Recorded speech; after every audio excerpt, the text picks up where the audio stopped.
Charsadda union council Agra کے علاقہ گل آباد، شیخ قلعے، وینوگڑے، گلشن آباد اور شابڑہ میں فلاحی تنظیم helping hand for relief and development کی جانب سے سیلاب سے متاثرہ 500 خاندانوں میں قربانی کا گوشت تقسیم کیا گیا۔ گوشت کی تقسیم میں ان متاثرین مریضوں کے لیے چھوٹے گوشت کا انتظام کیا گیا تھا جن کو خاص امراض کی وجہ سے بڑے گوشت سے پرہیز ہے۔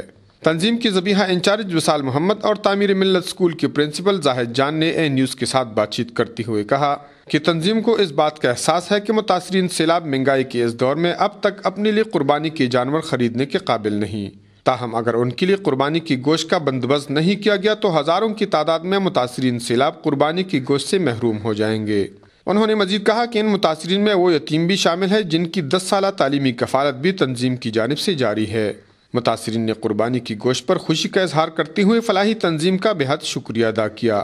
انہوں نے کہا کہ گزشتہ سال سیلاب اور امسال مہنگائی کی وجہ سے وہ سنت ابراہیمی کی ادائیگی کے لیے جانوروں کے بندوبست کرنے میں ناکام رہے۔ کفایت اللہ، اے نیوز، چارسدہ۔